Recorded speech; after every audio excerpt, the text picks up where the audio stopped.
அந்த நாட்டிலே மேய்ப்பர்கள் வயல்வெளிகளில் தங்கி ராத்திரியிலே தங்கள் மந்தையை காத்துக் கொண்டிருந்தார்கள். அவ்வேளையில் கர்த்தருடைய தூதன் அவர்களிடத்தில் வந்து நின்றார். கர்த்தருடைய மகிமை அவர்களை சுற்றிலும் பிரகாசித்தது. அவர்கள் மிகவும் பயந்தார்கள். தேவ தூதன் அவர்களை நோக்கி, பயப்படாதீர்கள், இதோ எல்லா ஜனத்துக்கும் மிகுந்த சந்தோஷத்தை உண்டாக்கும் நற்செய்தியை உங்களுக்கு அறிவிக்கிறேன். இன்று கர்த்தராகிய கிறிஸ்து என்னும் இரட்சகர் உங்களுக்கு தாவீதின் ஊரிலே பிறந்திருக்கிறார். பிள்ளையை துணிகளில் சுற்றி முன்னடையிலே கிடத்திருந்து காண்பீர்கள். இதுவே உங்களுக்கு அடையாளம் என்றார். அந்த கணமே பரம சேனையின் திரள் அந்த தூதருடைய தோன்றி, உன்னதத்தில் இருக்கிற தேவனுக்கு மகிமை, பூமியிலே சமாதானமும் மனுஷர் மேல் பிரியமும் உண்டாவதாக என்று சொல்லி தேவனை துதித்தார்கள். ஆமென். உட்காருங்கள்.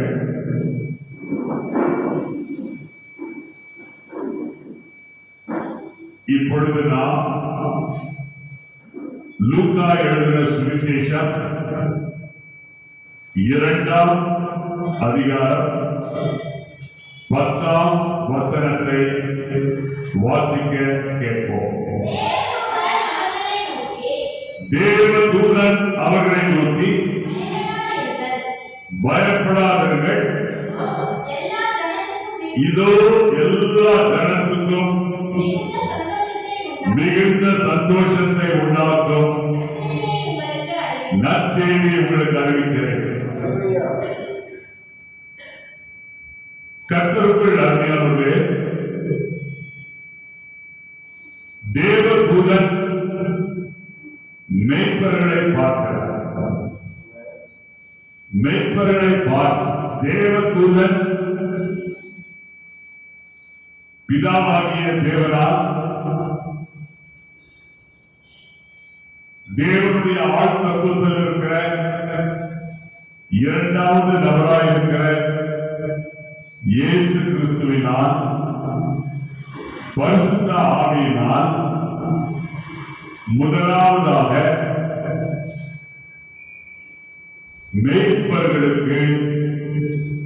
மேய்ப்பர்களுக்கு செய்தியை சொல்ல அனுப்பப்படுகிறார். அனுப்பப்பட்ட தூதன் அவர்களை நோக்கி என்ன சொல்லுகிறார்? பயப்படாதீர்கள், இதோ எல்லா ஜனத்துக்கும் மிகுந்த சந்தோஷத்தை உண்டாக்கும் நற்செய்தியை உங்களுக்கு அறிவிக்கிறேன். கர்த்தருக்குள் பிரியமானவர்களே, இயேசு கிறிஸ்துவினுடைய பிறப்பு எல்லா மனுக்குலத்திற்கும் வரம்பற்ற பரலோகத்தின் சந்தோஷமான செய்தியாகிய ரட்சிப்பு, நம்பிக்கை, மீட்பு இவைகளை அறிவிக்கிறது.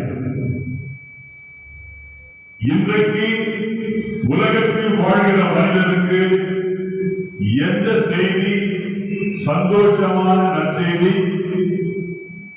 மகனே, மகளே, அண்ணா, தம்பி, அக்கா, தங்கை, அப்பா, அம்மா, உங்களுக்கு பரலோகத்தினுடைய மிகுந்த சந்தோஷத்தை உண்டாக்கக்கூடிய ஒரு நற்செய்தி என்னவென்றால், உனக்கு என்ன உண்டு? சந்தோஷமான செய்தி எது? முதலாவது ரட்சிப்பு. 2வது சந்தோஷமான செய்தி எது? நம்பிக்கை. 3வது சந்தோஷமான செய்தி என்ன? மீட்பு.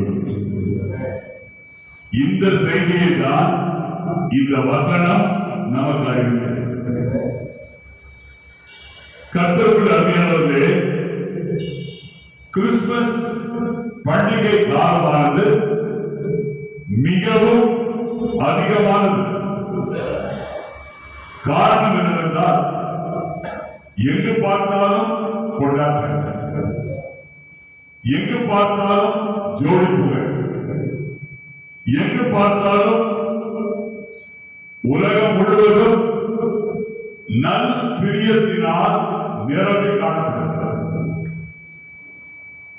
கிறிஸ்துமஸ் மனுக்குலத்தை சென்றடையக்கூடிய தேவனுடைய மீட்பின் திட்டத்தை தெய்வீக அறிவிப்பாய் அறிவிக்கிற செய்திதான் கிறிஸ்துமஸ் செய்தி. அல்லேலூயா. இன்றைய உலகத்துல நாம் பார்க்கிற காரியம் என்ன? துக்கம், பயம் மற்றும் நிச்சயமற்ற தன்மையினால் அடையாளப்படுத்தப்படுகிற இந்த உலகத்துல தேவன் தன் குமாரனை நற்செய்தியாக அறிமுகப்படுத்துகிறார். அல்லேலூயா. இந்த செய்தி நம்முடைய எல்லா சூழ்நிலைகளுக்கும் அப்பால் சந்தோஷத்தை கொண்டு வரக்கூடிய செய்தி. இன்றைக்கு காட்பாடியில் இருக்கிற மக்களுக்கு, இன்றைக்கு வேலூர் மாவட்டத்தில் இருக்கிற மக்களுக்கு, இன்றைக்கு தமிழ்நாட்டில் இருக்கிற மக்களுக்கு, இன்றைக்கு இந்தியாவில் இருக்கிற மக்களுக்கு என்ன தேவை? மிகுந்த சந்தோஷம். அல்லேலூயா. ஆகவே மேய்ப்பர்களுக்கு பிரகடனப்படுத்தப்பட்ட தேவ தூதர்களின் பிரகடனம் தேவனின் இருதயத்தை வெளிப்படுத்துகிறது. பரலோகம் இன்றைக்கு உங்களுக்கு நியாய தீர்ப்பை அறிவிக்கவில்லை, ஆக்கினை தீர்ப்பை அறிவிக்கவில்லை, புறக்கணிப்பை அறிவிக்கவில்லை. ஆனால் மிகுந்த சந்தோஷத்தை அறிவிக்கிறது. இந்த சந்தோஷம் ராஜாக்களுக்கு மாத்திரமல்ல, ஆசாரியர்களுக்கு மாத்திரமல்ல, பண்டிதர்களுக்கு மாத்திரமல்ல, இந்த சந்தோஷம் சாதாரண மேய்ப்பர்களுக்கு, சாதாரண மேய்ப்பர்களுக்கு அறிவிக்கப்படுகிற ஒரு சந்தோஷமான ஒரு செய்தி. இந்த செய்தியுடைய சாராம்சம் என்னவென்றால், மகனே மகளே, ரட்சிப்பு ஒவ்வொருவருக்குமானது என்பதை அடையாளப்படுத்துகிற வண்ணமாக இந்த பிரகடனம் காணப்படுகிறது. நம்பிக்கை, சமாதானம் மற்றும் அர்த்தம் இவைகளுக்காக ஏக்கமுறுகிற பிரச்சனை நிறைந்த இந்த உலகத்துல கிறிஸ்துமஸ் செய்தியானது கால வரையற்றதாய் உள்ளது. இயேசு கிறிஸ்து மனிதனுடைய விரக்திக்கு பதிலாக, மனிதனுடைய விரக்திக்கு பதிலாக மிகுந்த சந்தோஷத்தை இன்றைக்கு இந்த ஆராதனையில உங்களுக்கு கொண்டு வருகிறார். அல்லேலூயா. ஆமென். இயேசு கிறிஸ்துவினுடைய பிறப்பு உன்னுடைய வாழ்க்கையில மறுமலர்ச்சியை கொண்டு வரும். இயேசு கிறிஸ்துவினுடைய பிறப்பு இன்றைக்கு உனக்கு நம்பிக்கையையும் கொண்டு வரக்கூடிய, இன்றைக்கு கர்த்தர் இந்த செய்தி மூலமாக உன்னுடைய வாழ்க்கையை மறுசீரமைக்க விரும்புகிறார். அது மாத்திரமல்ல, ஆண்டவர் உனக்கு கொடுக்கிற ரட்சிப்பு சாதாரண ரட்சிப்பு அல்ல, நித்திய ரட்சிப்பு. அல்லேலூயா. இந்த நித்திய ரட்சிப்பு தான் எதை கொண்டு வரும்? மகிழ்ச்சியை கொண்டு வரும், சந்தோஷத்தை கொண்டு வரும். ஆகவேதான் இந்த செய்தியானது வருஷா வருஷம் சபைகளுக்கு அறிவிக்கப்படுகிறது. அல்லேலூயா. முதலாவது நம்ம பார்க்கிறோம், இன்றைக்கு நாம் என்ன பார்க்கிறோம் என்றால், கிறிஸ்துமஸ் நமக்கு கொடுக்கிற சந்தோஷம். முதலாவது இந்த சந்தோஷம் எங்கிருந்து வருகிறது? உலகத்திலிருந்து வருகிறது. உன்னுடைய பணத்திலிருந்தோ, உன்னுடைய பட்டத்திலிருந்தோ, உன்னுடைய பதவியிலிருந்தோ, உன்னுடைய குலத்திலிருந்தோ, உன்னுடைய கோத்திரத்திலிருந்தோ இந்த சந்தோஷம் உனக்கு வரவில்லை. இந்த சந்தோஷம் எங்கிருந்து வருது? பரலோகத்திலிருந்து வருது. அல்லேலூயா. அல்லேலூயா. கிறிஸ்துவனுடைய பிறப்பு உனக்கு மறைக்கப்படவில்லை. கிறிஸ்துவனுடைய பிறப்பு அமைதலா இல்லை. பரலோகத்தினால பகிரங்கமாக அறிவிக்கப்பட்ட ஒன்றுதான் இயேசு கிறிஸ்துவனுடைய பிறப்பு. ஆமென். அல்லேலூயா. இந்த பிறப்பு எங்கிருந்து உருவாகிறது? இந்த பிறப்பு தேவனிடத்திலிருந்து உருவான பிறப்பு. இந்த பிறப்பு மனிதனுடைய முயற்சியினால் அல்ல, யோசேப்பினுடைய முயற்சியினால் அல்ல, மரியாளுடைய முயற்சியினால் அல்ல, பரிசுத்த ஆவியினால் உண்டான பிறப்பு. அல்லேலூயா. ஆகவேதான் தேவனுடைய ராஜ்யம் புசிப்பும் குடிப்பும் அல்ல, அது நீதியும் சமாதானமும் பரிசுத்த ஆவியினால் உண்டாகிற சந்தோஷமா இருக்கிறது என்று ரோமருக்கு எழுதின நிருபம் 14ஆம் அதிகாரம் 17ஆம் வசனத்துல மிக அழகாக வாசிக்கிறோம். அல்லேலூயா. ஆகவேதான் இந்த சந்தோஷம் எங்கிருந்து வருது? பரலோகத்திலிருந்து நேரடியாக உனக்கு வருது. அடுத்தபடியாக நம்ம என்ன பார்க்கிறோம்னா, லூக்கா 2ஆம் அதிகாரம் 9ஆம் வசனத்தை 10ஆம் வசனத்தை பாருங்க. அவ்வேளையில் கர்த்தருடைய தூதன் அவரிடத்தில் வந்து நின்றான். கர்த்தருடைய மகிமை அவர்களை சுற்றிலும் பிரகாசித்தது. அவர்கள் மிகவும் பயந்தார்கள்.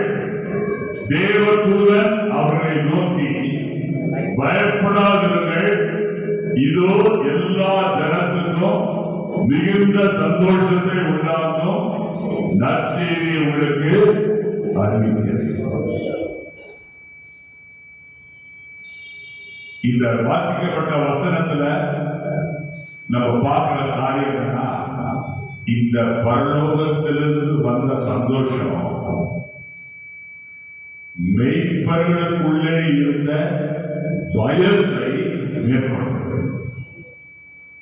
பரலோகத்தில் இருந்த சந்தோஷம், பரலோகத்திலிருந்து வந்த சந்தோஷம் மெய்ப்பர்களுக்குள்ளே இருக்கிற பயத்தை மேற்கொண்டது.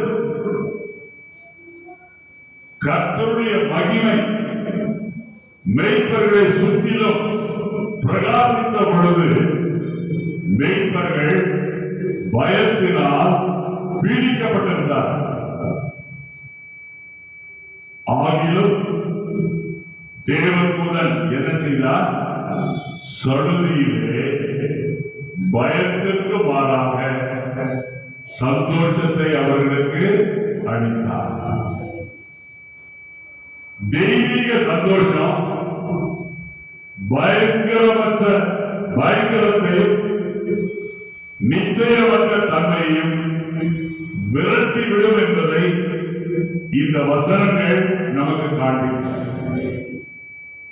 இன்றைக்கு உனக்குள்ள இருக்கிற பயம் நீங்கணுமா? உனக்குள்ள இருக்கிற நிச்சயத்தன்மை மாறணுமா? ஆண்டவர் சொல்லுகிறார், பரலோகத்திலிருந்து அந்த சந்தோஷத்தை உனக்கு அனுப்புகிறேன். அந்த சந்தோஷம் உனக்குள்ளே இருக்கிற பயம், உனக்குள்ளே இருக்கிற நிச்சயமற்ற தன்மையை விரட்டிவிடும். அடுத்தபடியாக நாம் பார்க்கிறோம், இந்த சந்தோஷம் தெய்வீக துவக்கத்தின், இந்த சந்தோஷம் எப்படிப்பட்டதுன்னா தெய்வீக துவக்கத்தின் முயற்சியிலே வேர் கொண்டுள்ள சந்தோஷம். ஏசாயா 9ஆம் அதிகாரம் 6ஆம் வசனத்தை வாசிங்கள். நமக்கு ஒரு பாலகன் பிறந்தார்,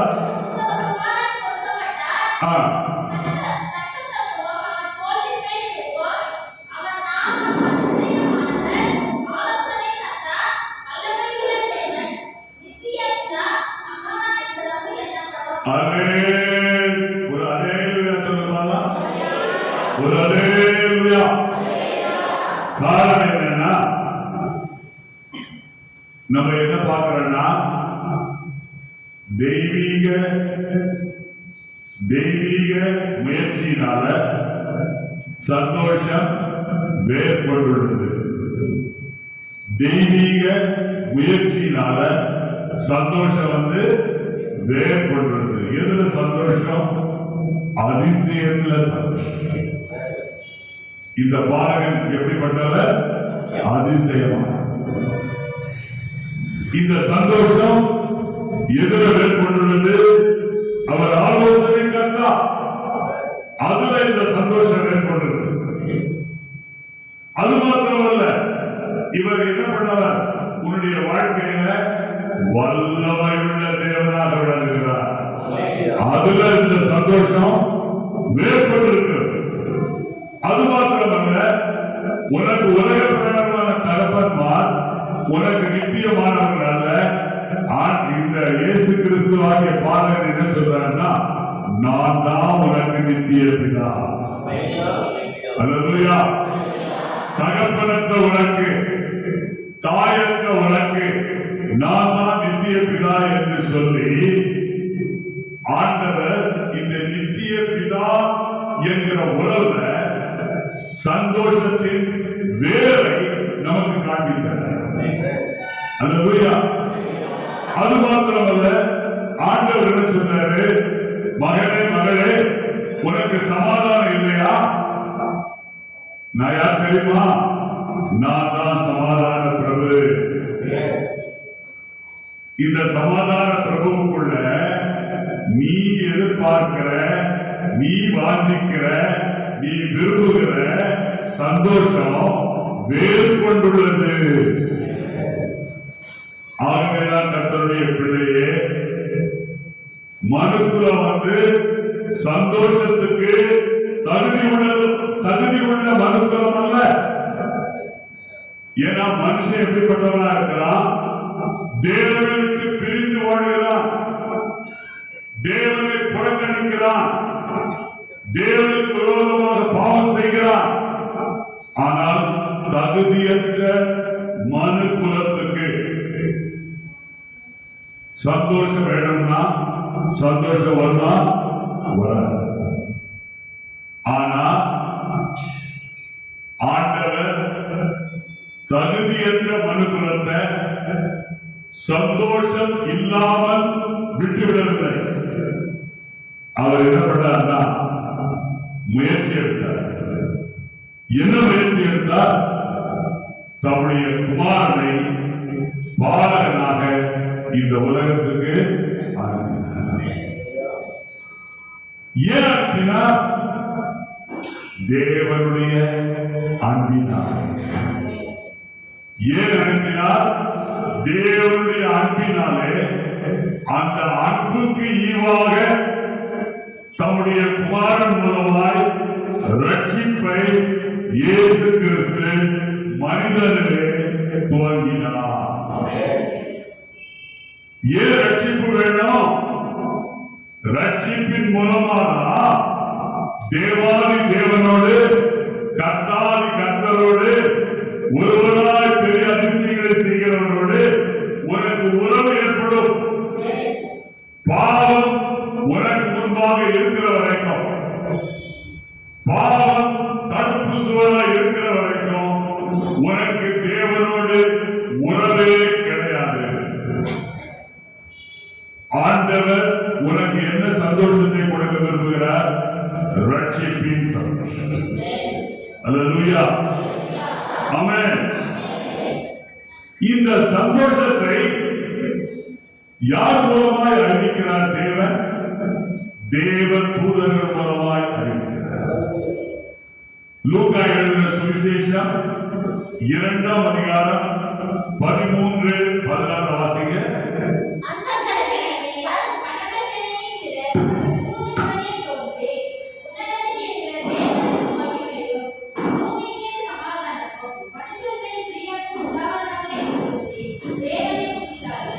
பாருங்க, பரலோகமே இயேசு கிறிஸ்துவினுடைய பண்டிகையை கொண்டாடி, இயேசு கிறிஸ்துவினுடைய பிறப்பினை கொண்டாடி. அல்லேலூயா, அல்லேலூயா. அது மாத்திரமல்ல, சந்தோஷம் வந்து பரலோகத்துல துவங்கி இந்த சந்தோஷம் எங்க தோணுது? பரலோகத்துல தோணுது. ஏன் பரலோகத்துல இந்த சந்தோஷம் தோணுது? இந்த சந்தோஷம் வியாழக்கிழமை மாத்திரம் இருக்காது. இந்த சந்தோஷம் எப்படிப்பட்டது? நித்திய தன்மை. அல்லேலூயா, அல்லேலூயா, ஆமென். அப்போ மேய்ப்பர்கள் வயல்களிலே ஆடு தன்னுடைய மந்தையை காத்துக் கொண்டிருந்தார். வாசிக்க பார்க்கலாம். லூக்கா எழுதின சுவிசேஷம் 2ஆம் அதிகாரம் 10ஆம் வசனத்தை வாசிங்க.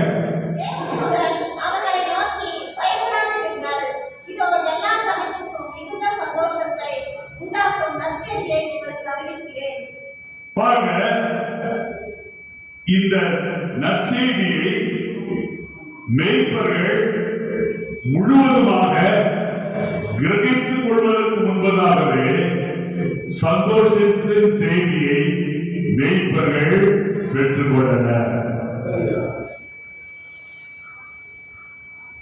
ஆகவே ஆண்டவர் மேய்ப்பர்களுக்கு கொடுத்த முழுமையான வெளிப்பாட்டில் சந்தோஷமும் விசுவாசமும் அடங்கியிருக்கிறது. அல்லேலூயா, ஆமென், ஆமென். ஏன் மேய்ப்பர்கள் நற்செய்தியை புரிந்து கொள்வதற்கு முன்பதாகவே தேவ தூதர்கள் இந்த சந்தோஷத்தின் நற்செய்தியை அறிவித்தார்கள்? இந்த தேவன் மேய்ப்பர்களுடைய உள்ளத்தை பார்த்தார். அல்லேலூயா. மேய்ப்பர்கள் எப்படி இருந்தார்கள்? மேய்ப்பர்கள் தாழ்மை உள்ளவர்கள். அல்லேலூயா. மேய்ப்பர்கள் எப்படிப்பட்டவர்கள்? தாழ்மை உள்ளவர்கள். அது மாத்திரமல்ல, மேய்ப்பர்கள் சொல்லப்பட்ட நற்செய்தியை ஏற்றுக்கொள்கிறார்கள். ஆகவேதான் மேய்ப்பர்களுக்கு நற்செய்தி கொடுக்கப்பட்டது. இந்த நற்செய்தி மேய்ப்பர்களுக்கு மாத்திரமா? இல்லை. இந்த நற்செய்தி எப்படிப்பட்ட நற்செய்தி? எல்லா மனுஷருக்கும் மிகுந்த சந்தோஷத்தை உண்டாக்கும் நற்செய்தி. அல்லேலூயா, ஆமென். தீத்து 2ஆம் அதிகாரம் 11ஆம் வசனத்தை வாசிங்க. தீத்து 2ஆம் அதிகாரம் 11ஆம் வசனம். தீத்து 2ஆம் அதிகாரம் 11ஆம் வசனத்தை வாசிங்க.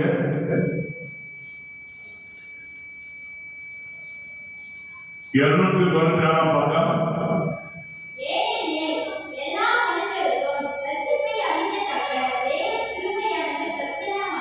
பாருங்க, எல்லா மனிதருக்கும் மிகுந்த சந்தோஷத்தை உண்டாக்கும் நற்செய்தி. காரணம் என்ன? எல்லா மனுஷருக்கும் ரட்சிப்பை அளிக்கத்தக்க தேவ கிருபையாயிருக்கிற தேவ குமாரனாயிருக்கிற இயேசு கிறிஸ்து பிறந்தார். அல்லேலூயா. அவன் உன்னுடைய நீதியினால, உன்னுடைய பரிசுத்தத்தினால உன்னுடைய பாவங்கள் மன்னிக்கப்பட முடியும். ஆண்டவர் எப்படி நீங்க ரட்சிக்கப்படுறீங்க? கிருபையினால, விசுவாசத்தை கொண்டு ரட்சிக்கப்படுறீங்க. இது உங்களால் உண்டானதல்ல, இது தேவனுடைய ஈவு. அந்த ரட்சிப்பை கொண்டு வந்தவர் தான் ஆண்டவராகிய இயேசு கிறிஸ்து. ஆகவே கிறிஸ்துவின் மூலமாய் தேவனுடைய சந்தோஷ செய்தியானது உலகம் முழுவதையும் ஆட்கொண்டது. ஒரு இடத்துக்கு மாத்திரமல்ல, எல்லா இடத்துக்கும், எல்லா வகுப்பிற்கும், எல்லா பாலியல் பிரிவினருக்கும், எல்லா பின்புலத்துக்கும், எல்லா வரம்பையும் நாடி செல்லக்கூடிய சந்தோஷத்தை இந்த நற்செய்தி அறிவிக்கிறது. அல்லேலூயா. இந்த சந்தோஷம் எப்படிப்பட்ட சந்தோஷம்னா பாரபட்சமற்ற சந்தோஷம். There is no discrimination in this job. ஆகவே மேய்ப்பர்களுக்கு அறிவிக்கப்பட்ட மிகுந்த சந்தோஷத்தின் நற்செய்தி எப்படிப்பட்டது? பாரபட்சமற்ற சந்தோஷம். அல்லேலூயா. தேவன் தெரிந்து கொள்ளப்பட்ட ஒரு சிலருக்கு மாத்திரம் இந்த நற்செய்தி சொல்லல, எல்லா ஜனங்களும். ஆமென். அல்லேலூயா. பிரதர், நீ படிச்சிருந்தாலும் சரி, படிக்கிறவன் சரி, உயர்ந்தவனா இருந்தாலும் சரி, தாழ்ந்தவனா இருந்தாலும் சரி, செல்வந்தனா இருந்தாலும் சரி, வறியவனா இருந்தாலும் சரி, எல்லாருக்கும் இன்றைக்கு சந்தோஷத்தை கொடுக்கக்கூடிய நற்செய்தி. மத்தேயு 11ஆம் அதிகாரம் 28ஆம் வசனத்தை வாசிங்க. மத்தேயு 11:28.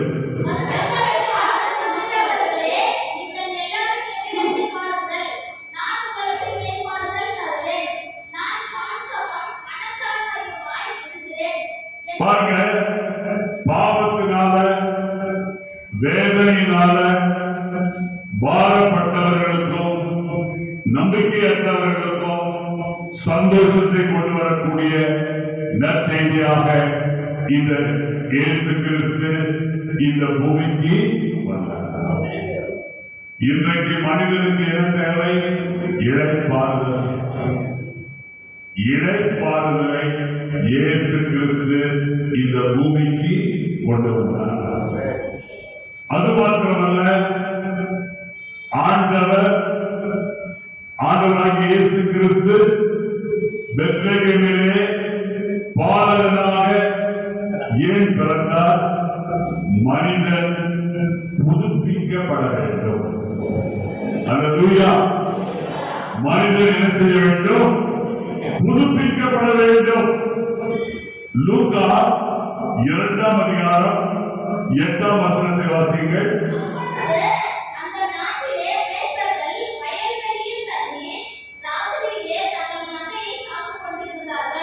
சமுதாய நிலைப்பாட்டிற்கு அப்பாலே பரலோகம் உனக்கு கொடுக்கிற சந்தோஷம். சமுதாய நிலைப்பாட்டிற்கு அப்பாலே பரலோகம் உனக்கு கொடுக்கக்கூடிய சந்தோஷம் தான் கிறிஸ்துமஸினுடைய நற்செய்தி. சமுதாயத்துல மேய்ப்பர்கள் துச்சமாய் நினைக்கப்படுகிறவர்கள், அவர்களை யாரும் பொருட்படுத்தவே இல்லை. ஆனால் அப்படிப்பட்ட துச்சமாய் நினைக்கப்பட்டவர்களுக்கு, அப்படிப்பட்ட புறக்கணிக்கப்பட்டவர்களுக்கு, நினைத்து பார்க்கப்படாதவர்களுக்கு மிகுந்த சந்தோஷத்தை உண்டாக்கும் நற்செய்தி அவர்களுக்கு கிடைத்தது.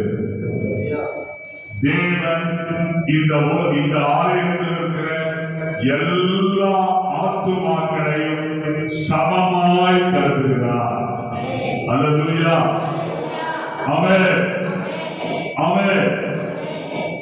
இந்த ஒவ்வொரு சமுதாயத்தையும் சென்றடையக்கூடிய சந்தோஷம்தான் பரலோகத்திலிருந்து கிறிஸ்துவின் பிறப்பின் மூலமாய் இன்றைக்கு நமக்கு அருளப்படுகிற நற்செய்தி. அல்லேலூயா. சங்கீதம் 145 4 வாசிங்க. சங்கீதம் 145 4.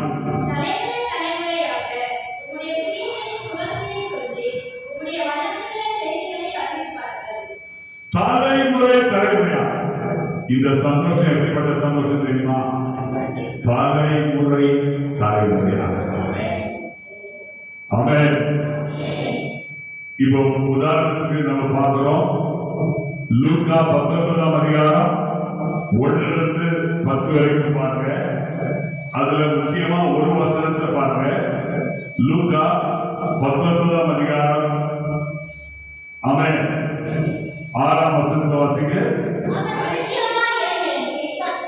அவன் சீக்கிரமாய் இறங்கி சந்தோஷத்தோடு, ஆமென்.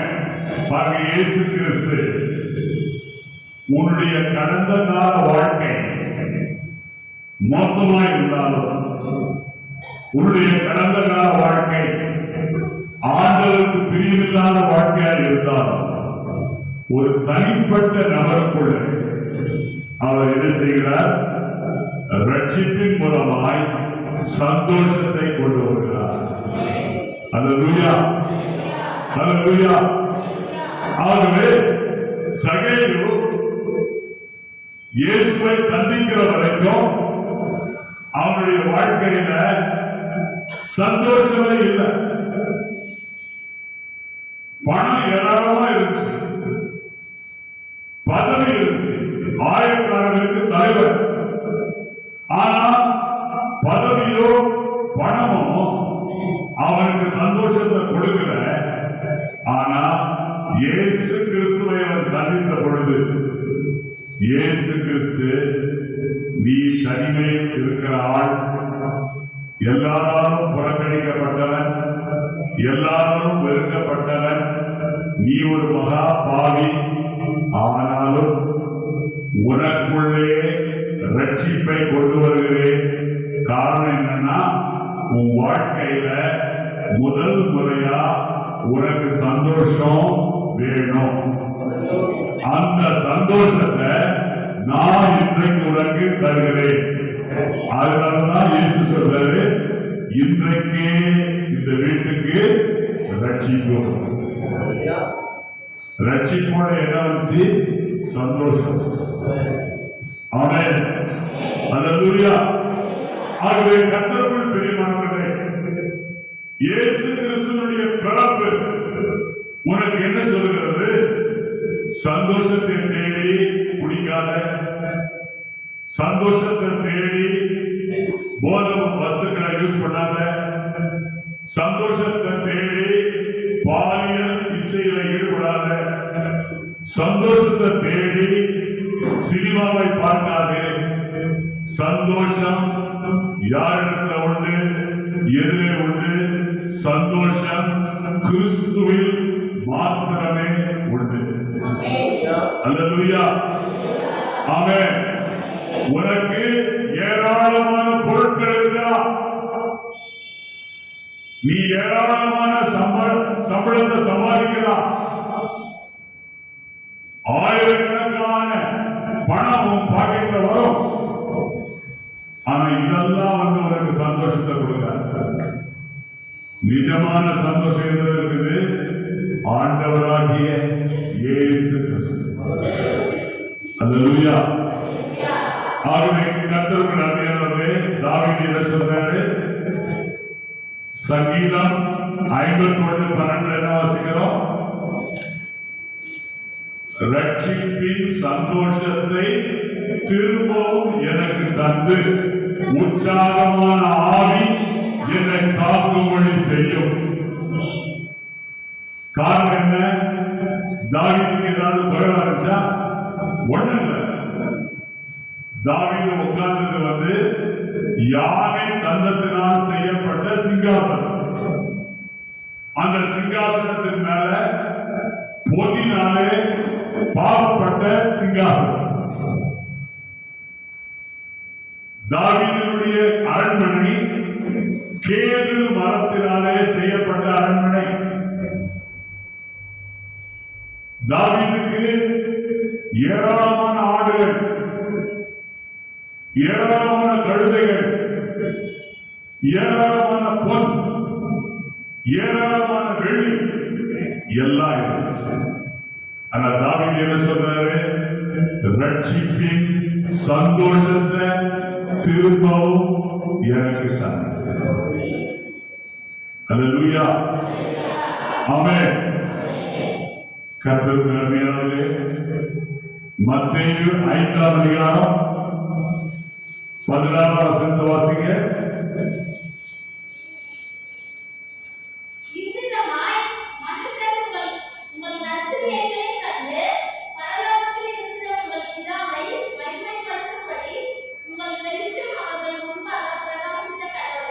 இந்த வார்த்தையில வெளிச்சம் அப்படின்ற வார்த்தையை நீங்க பாருங்க.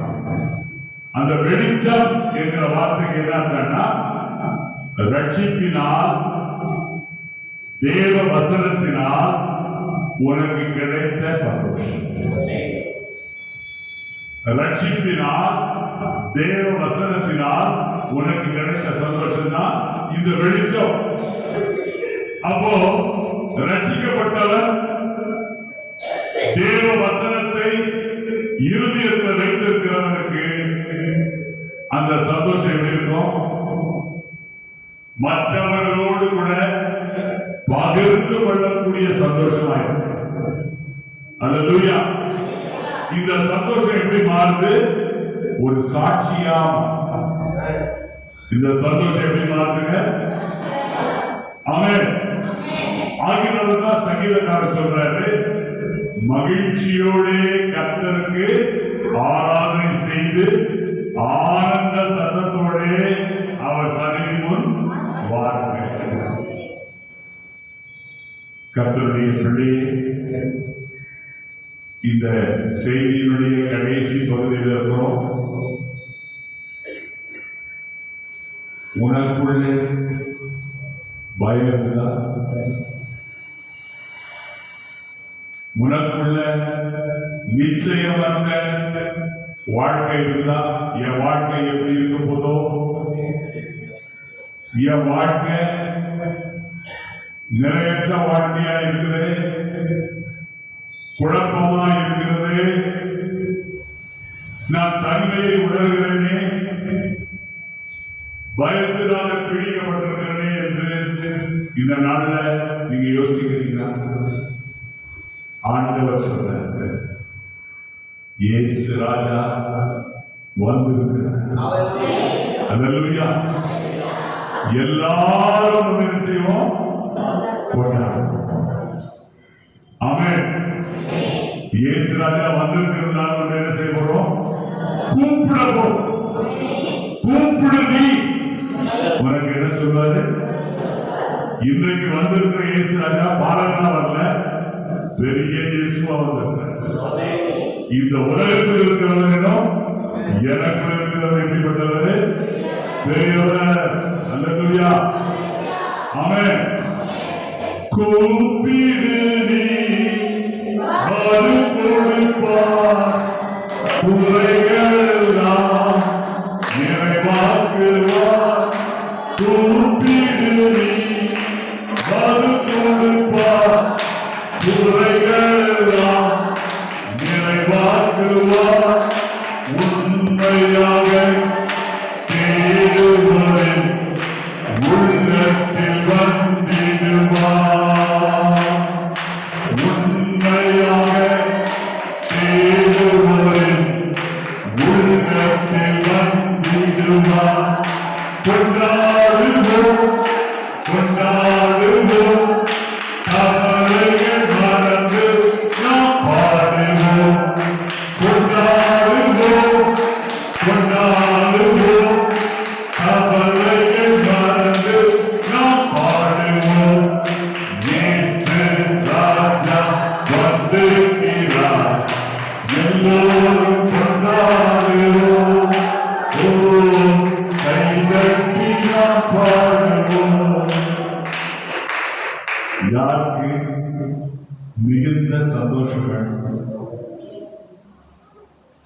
யாருக்கு மிகுந்த சந்தோஷம் வேணும்? கையை உயர்த்துங்க.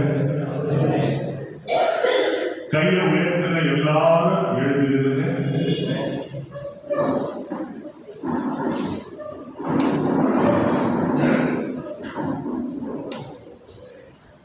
ஜீவனுள்ள எங்கள் தேவனை சொல்லுங்க. வாக்கு மாறாத நல்ல கர்த்தரே, உம்முடைய குமாரன் இயேசு கிறிஸ்து பாலகனாக இந்த பூமியிலே பிறந்தபடினால இந்த செய்தி எனக்கு மிகுந்த சந்தோஷத்தை உண்டாக்குகிற நற்செய்தியாக இருக்கிறபடியால் உமக்கு நன்றி. தகப்பனே, ஆண்டவராகிய இயேசு கிறிஸ்துவை சொந்த ரட்சகராக ராஜாவாக நான் ஏற்றுக்கொள்கிறேன். உள்ளே வாழும் ஆண்டவரே, என் குணத்தில் தங்கியிரும். எனக்கு அந்த சந்தோஷம் வேணும். இன்று முதல் எனக்கு மிகுந்த சந்தோஷம் உம்மால் கிடைக்கும் என்று நான் விசுவாசிக்கிறேன். இயேசுவின் நாமத்திலே ஜெபிக்கிறோம் நல்ல பிதாவே, ஆமென். இப்பொழுது நாம் நம்முடைய பாடல் புஸ்தகத்துல 309வது பாடலை நாம் பாடுவோம். அந்த நேரத்தில் நாம் கர்த்தருக்கு காணிக்கை தருவோம். 309ஆம் பாடல்.